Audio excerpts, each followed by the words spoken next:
Hi Doctor Who fans and casual viewers, and welcome to my fourth and final video of the week.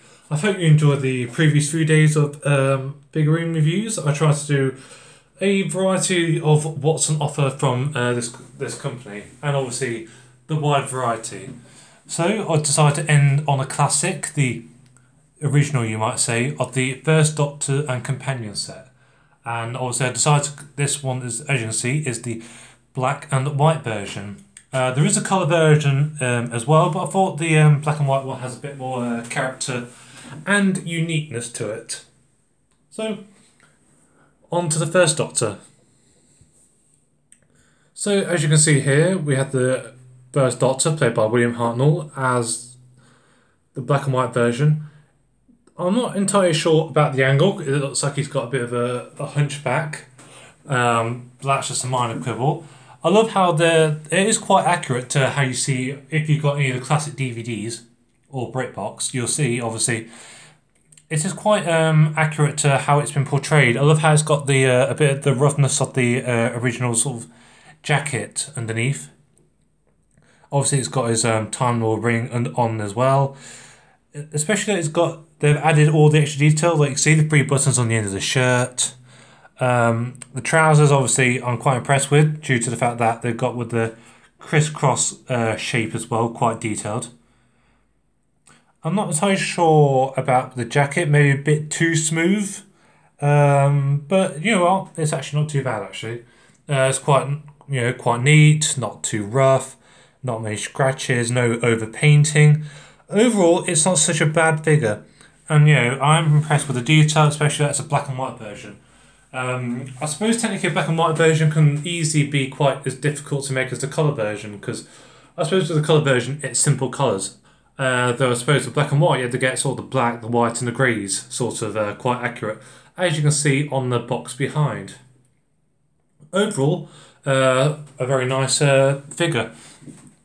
One thing I'm slightly disappointed in is that the magazine that comes with this is not necessarily content, but at least the front cover. I suppose they could have done it in black and white. As you can see, the box is obviously black and white. They'd have kept the original colour magazine that came with the other version. I'm not sure if this is just being pernickety, but I would have liked to have had, let's say, a black and white cover. It would have suited the whole thing a bit more. Though that's just a minor quibble. On to Susan, played by Carole Ann Ford. Not too bad. I think the eyes are a bit of an odd angle. One seems to be looking in whilst one seems to be looking up, so a bit bizarre. Though one thing I'm impressed with, the stripy top seems to be literally perfect in symmetry.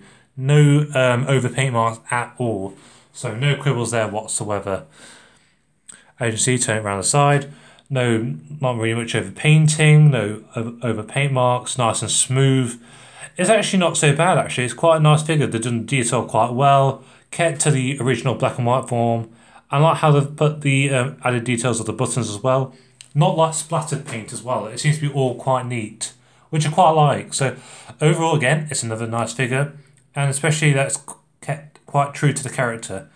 And like I said before, it's good to have a black and white version, because at least then you sort of cater for both fans who like maybe a colour version of everything, because I suppose if Doctor Who came back 10 years later, no doubt William Hart, Patrick Troughton episodes would have been in colour than black and white.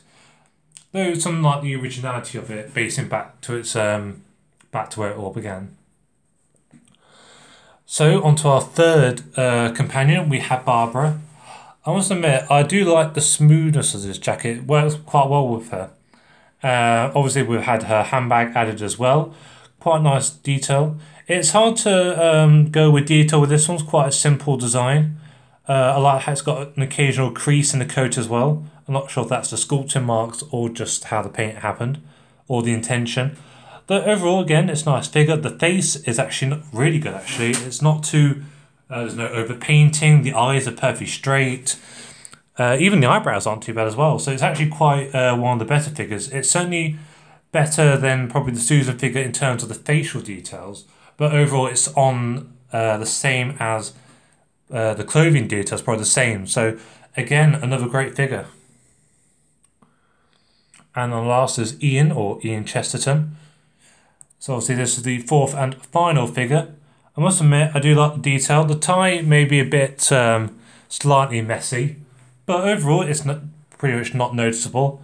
I like how they've actually done as you can see, the unbuttoner, so the hole where the buttons normally go.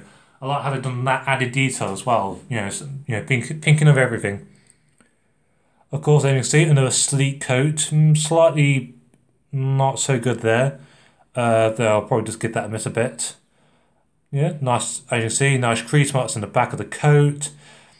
Overall, as you can see, another quite good figure. The shoulders, again, not so great on this one. The eyes, his face as well, perfectly, actually quite a good likeness, actually. Overall, again, a nice figure. It keeps in line with the Unearthly Child at the first appearance. I like how they've added the coat button holes and the coat buttons on, quite accurate, so they've not really missed that out. So I like they've actually put thought into it. I like how it seems to be how you would see it on the black and white. Maybe the coat could have been a bit darker, similar to that with William Hartnell. As you can see on the box, Ian Chesterton's coat is pretty much the same as William Hartnell's in terms of colour, though this one seems to be a lighter grey. Food for thought. Only a minor quarrel. So apart from that, it's a nice set of figures. The figures have been produced quite well. Maybe a few different changes in the colour in terms of shades of grey and black. I suppose there's only so far you can go when you're only restricted to blacks, whites and greys when it comes to the black and white figures. But overall, it is an impressive range of figures. I like how they decided to do a black and white version because obviously there must have been a demand for it to be made, especially the popularity of the original black and white figures from 2009, as you probably remember, the first Doctrine Dalek and the second Doctrine Cyberman. So overall, it's a nice lot of figures. Obviously it's £10 a figure, so it's £40. Though it's still quite nice. Another addition to this range was actually they've actually done the William Hartnell console in black and white as well. So you could actually do a complete set for this lot of figures. Overall, it's actually one of my favourites. Maybe some of the minor details being a bit too pernickety, but overall it's still a good figure. The black and white figure seemed to have fared better than that of the colour versions. I know some of the faces probably weren't so good on the Susan and the William Hartnell figures. But on the black and white one, I would say the detail it's a lot more better than probably the colour version. So overall, I'll certainly recommend it. And I hope you enjoyed this video.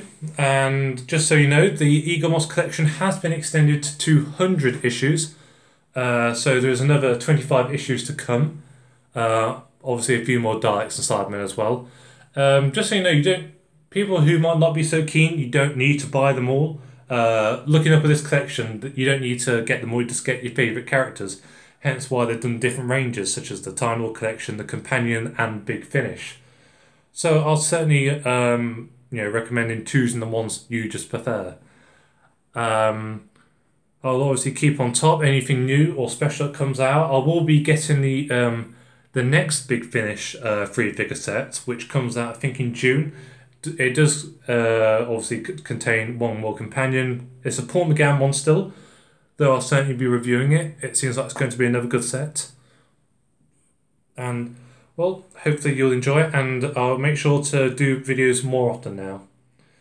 And I hope you keep following the Who merchandise. I decided to change the name due to the fact that I did a lot of content about merchandise.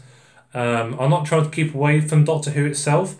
Everyone has their own opinion. I do have an opinion on Jodie Whittaker's 13th Doctor that I will not be sharing. So I shall leave that to you to decide what my views are. Though for now, I'm just keeping just to Doctor Who merchandise and telling you all about it and what to get and maybe what not. So keep following the Who merchandise and I'll be with you in a little while.